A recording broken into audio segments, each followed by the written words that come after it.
اللہ سے آپ کو بتا رہا تھا کہ اولیاء اللہ دنیا میں شیشے کی مثال ہوتے ہیں۔ اولیاء اللہ دنیا میں شیشے کی مثل ہوتے ہیں۔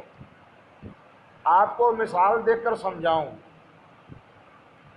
آپ تاریکی رات میں کمرے کی بتیاں بند کر دیں، اگر چاند چمک دمک رہا ہو، آپ شیشے کو چاند کی طرف کریں، تھوڑا ٹیڑھا کریں، وہی چاند کی روشنی کمرے میں آ جاتی ہے۔ ایسے ہی دن کو بھی آپ دروازے کھڑکیاں بند کریں، صرف اتنا سا ایک سوراخ چھوڑیں جس میں سے شیشے میں سے سورج کا عکس آ سکے، تو عکس آنے کی وجہ سے سورج پورا اس کمرے میں آ جاتا ہے۔ ایسے ہی اولیاء اللہ جو ہوتے ہیں ان کے قلوب شیشے کے مثل ہوتے ہیں۔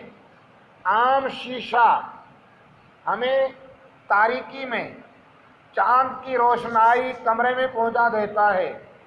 عام شیشہ دروازے کھڑکیاں بند کر دی جائیں، کمرہ تاریک ہو جائے دن کو، وہ شیشہ اگر سورج کے سامنے لائیں تو اس کا عکس کمرے میں لا سکتے ہیں۔ تو اولیاء اللہ چاند کا عکس نہیں لاتے، سورج کا عکس نہیں لاتے، بلکہ وہ اللہ کے انوار و تجلیات کا عکس لاتے ہیں۔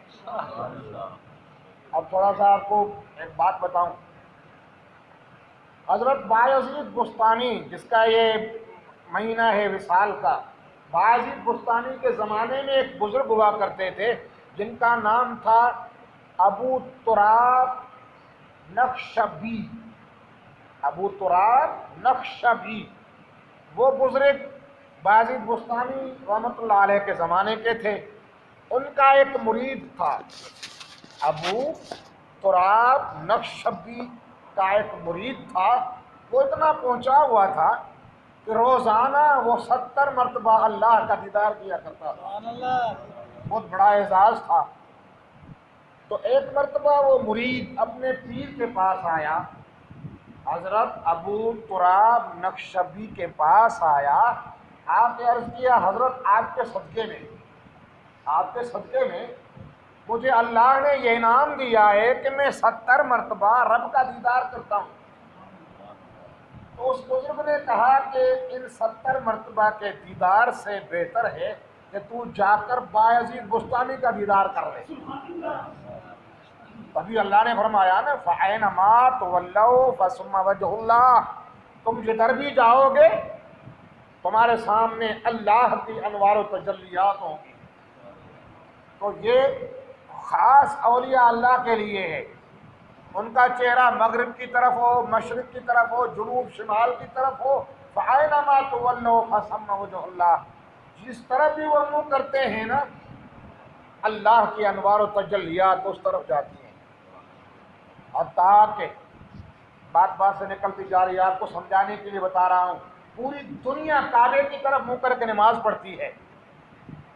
پوری دنیا عالم اسلام کعبے کی طرف منہ کر کے نماز پڑھتی ہے، اور ہر مسلمان کی خواہش ہوتی ہے کہ ہم جائیں کعبے کا دیدار کریں۔ آپ کو مزے کی بات بتاؤں، کعبے کی تمنا ہوتی ہے کہ اللہ مجھے اجازت دے کہ میں جا کر تیرے ولیوں کا دیدار کروں۔ کیوں؟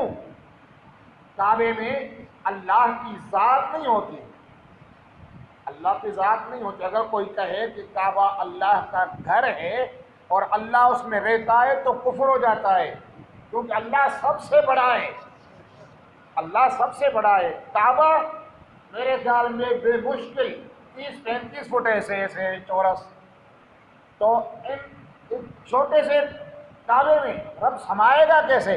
اگر اس میں سما جائے تو پھر تو کعبہ بڑا ہو جائے گا، شرک ہو جائے گا۔ الحاصل بات سے بڑھتی جا رہی ہے، آپ کو سمجھانا مقصود ہے۔ حضرت رابعہ بصری فرماتی ہیں کہ میں قدم قدم پہ حج کے لیے جا رہی تھی، قدم قدم پہ وضو کر کے نفل پڑھ کے پھر قدم اٹھاتی، پھر وضو کر کے پھر نفل پڑھ کے قدم اٹھاتی، ادھر مکے جا پہنچی تو کعبہ تھا ہی نہیں۔ رب سے عرض کیا مولا میں اتنی محنت سے اتنی مجاہدے سے میں قدم قدم پہ نفل پڑھتی ہوئی آئی ہوں، کعبہ کہاں ہے؟ تو اللہ تبارک و تعالیٰ نے فرمایا کہ میرا کعبہ حسن بصری کے دیدار کے لیے گیا ہے۔ رابعہ بصری کعبہ کے دیدار کے لیے بصرہ سے نکلی ہیں، مکہ پہنچی ہے، کعبہ ہے نہیں۔ چلو، علامہ یوسف نبہانی 1350 سن وفات، یعنی 14ویں صدی کے بزرگ ہیں، شیخ جامعہ ازہر مصر کے شیخ ہیں، انہوں نے کتاب لکھا ہے جامع کرامات اولیاء۔ وہ لکھتے ہیں ہمارے سلسلہ عالیہ نقشبندیہ کے بزرگ شیخ احمد سرہندی رحمۃ اللہ علیہ کے لیے آپ فرماتے ہیں شیخ احمد سرہندی کو اللہ نے یہ مقام عطا فرمایا تھا کہ کعبہ مکہ کو چھوڑ کر سرہند میں شیخ احمد سرہندی کے دیدار کے لیے آتا تھا۔ یہ ایسے مت سمجھنا کہ کوئی بزرگوں کی باتیں ہیں، کشف و کرامات ہیں۔ فقہ کا کتاب ہے جس کا نام ہے فتح القدیر، بہت بڑا معتبر ترین کتاب ہے۔ فتح القدیر میں مسئلہ ہے کہ بھائی مثلاً انہوں نے مثال دے کر ایک مسئلہ لکھا ہے کہ مثلاً کوئی شخص کسی ولی اللہ کے پاس جاتا ہے، کعبے کو وہاں پاتا ہے، اب ولی بیٹھا ہے اس طرف، کعبہ بنتا ہے اس طرف، شخص آیا ادھر بیٹھا، کعبے کو ادھر دیکھتا ہے۔ فقہ کا مسئلہ فتح القدیر نے بیان کیا، کعبہ ادھر نظر آ رہا ہے اس کو، لیکن مکہ اس طرف ہے، وہ نماز کس طرح منہ کر کے پڑھے؟ تو فتح القدیر نے لکھا ہے کہ نماز اس طرف کر کے پڑھے گا، لیکن کعبے کا دیدار کر سکتا ہے، اس کو وہی ثواب بھی ملے گا۔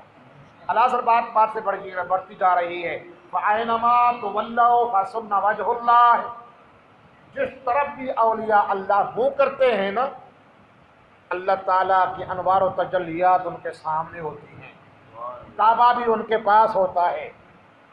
الحاصل بات کر رہا تھا ابو تراب نقشبندی کے مرید کی، اس کو اپنے پیر نے کہا کہ تو 70 مرتبہ حرم کا دیدار کرتا ہے تو کیا کمال ہوا، تو جا کے اس سے بہتر ہے کہ بایزید بستانی کا دیدار کر لے۔ عرض کیا حضرت یہ تو بڑی بات ہو گئی، میں رب کا دیدار کرتا ہوں، مجھے اللہ نے اتنا کمال بخشا ہے۔ آپ نے فرمایا نہیں، یہ کمال نہیں ہے، کمال یہ ہے کہ تم جاؤ حضرت بایزید بستانی کا دیدار کرو۔ عرض کیا حضور چلو آپ فرما رہے ہیں، چلو آپ بھی چلو میں بھی چلتا ہوں، دونوں ساتھ چلتے ہیں۔ حضرت بایزید بستانی کے علاقے کے بستان میں جب وہ پہنچے، ابو تراب نقشبندی اور ان کا مرید جب وہاں پہنچے تو حضرت بایزید بستانی گھر میں نہیں تھے۔ پتا کیا کہاں گئے ہیں، تو معلوم ہوا کہ آپ لکڑیاں لینے کے لیے گئے ہیں۔ تو یہ دونوں آگے گئے کہ دیکھتے ہیں کہ بایزید بستانی کس حال میں کہاں ملتے ہیں۔ تھوڑا آگے گئے تو دیکھتے کیا ہے کہ بایزید بستانی لکڑیاں اٹھائے لا رہے ہیں، اور ایک ہاتھ میں آپ کی شال مبارک چادر مبارک ہے، ایک ہاتھ لکڑیوں کو تھاما ہوا ہے۔ جیسے ہی ابو تراب نقشبندی کے مرید نے بایزید کو دیکھا نا، اسی ٹائم پہ گرا، تڑپ تڑپ کے مر گیا۔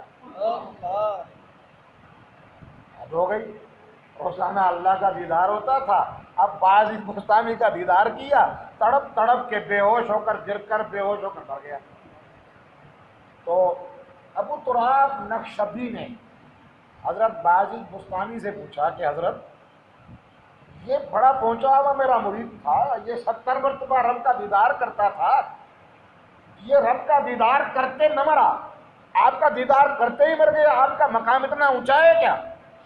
آپ نے فرمایا نہیں، میں اللہ کا بندہ ہوں، میرا مقام اونچا نہیں ہے، لیکن وہ رب کا دیدار کرتا تھا۔ وہ آپ کو سمجھایا نا کہ شیشے کے ذریعے سے سورج کا عکس اندر آتا ہے، چاند کے ذریعے سے کمرے میں چاند کا عکس اندر آتا ہے۔ بایزید بستانی نے فرمایا کہ وہ رب کے انوار و تجلیات کا دیدار کرتا تھا اپنے دل کے شیشے سے، وہ شیشہ تھا رنگین۔ اب آؤ، صاف شیشہ ہوگا تو اس کا عکس پرتو، اس کا وہ روشنی چاندنی کھلی کھلی صاف صاف آئے گی۔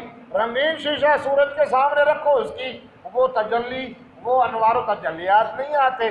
تو آپ نے فرمایا کہ اس کے چہرے، اس کے دل میں وہ رنگین تھا، اس میں کچھ دنیا کی محبت تھی، کچھ بال بچوں کی محبت تھی، کچھ کسی کے ساتھ حسد کینہ بغض تھا، کچھ مال و دولت کی محبت تھی۔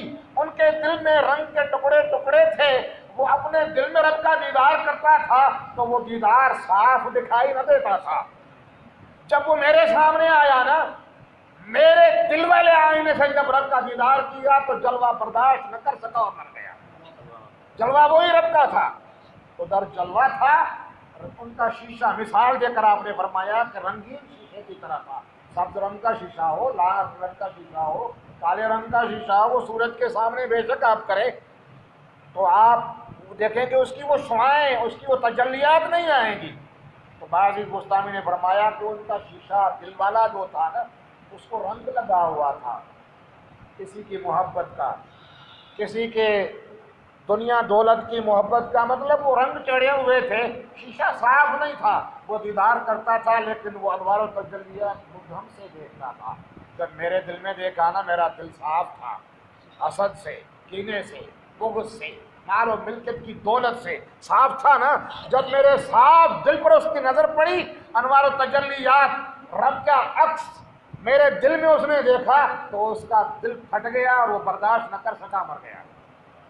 تو اولیاء اللہ کوئی مذاق نہیں ہوتے دوستو۔ اولیاء اللہ کے قلوب شیشے کی طرح ہوتے ہیں، اولیاء اللہ کے قلوب شیشے کی طرح ہوتے ہیں۔ ان کا چہرہ جس طرف بھی چاہے ہو لیکن اللہ ان کے سامنے ہوتا ہے، اللہ ان کے سامنے ہوتا ہے۔ سورج کسی بھی طرح ہو، آپ اس کے صرف شیشے کو گھماتے جائیں تو اس کے انوار و تجلیات کمرے میں اندر چلی جاتی ہیں۔ اولیاء اللہ کا توجہ، اولیاء اللہ کا خیال رب کی طرف ہوتا ہے، پھر وہ چاہے کس طرف بھی بیٹھے رہیں، جیسے اللہ کے لیے کوئی جہت، کوئی طرف مقرر نہیں ہوتا، ایسے ہی اللہ کی انوار و تجلیات، ولی اللہ جہاں کہیں بھی بیٹھا ہو، اس کی انوار و تجلیات، جب ولی کا خیال رب کی طرف ہوتا ہے تو اس کے دل کی طرف آتے ہیں اور ان کے قلوب کو دیکھ کر عشاق رب کا دیدار کر دیتے ہیں۔ لیکن شرط یہ ہے کہ وہ محبت چاہیے، وہ اعتقاد چاہیے، وہ تقویٰ پرہیزگاری چاہیے، وہ پیر کی محبت چاہیے، محبت میں فنا فی الشیخ کا مقام چاہیے۔ یہ مقام دوستو حاصل کر کے دیکھو تو دیکھو، آپ کو بھی 70 مرتبہ رب کا دیدار یہیں ہو جائے گا۔ خلاص زیادہ لمبا ہو گیا، یقیناً آپ سمجھ گئے ہوں گے کہ اولیاء اللہ کا مقام کیا ہے۔ حضرت بایزید بستانی رحمۃ اللہ علیہ وہ اللہ والے تھے تو ان کا دل صاف تھا، ان کے صاف دل میں انوار و تجلیات کا پردہ پڑتا، وہ کسی گناہ گار پر پڑتا تو اس سے گناہ چھوٹ جاتے، وہ نیکوکار آپ صاحب متقی بن جاتا ہے۔ ایسے ہی اولیاء اللہ کا دل ہوتا ہے۔ نئے نئے دوست جاتے ہیں وہاں پہ، ان کے اوپر وجدانی کیفیت ہو جاتی ہے۔ کیوں ہوتی ہے؟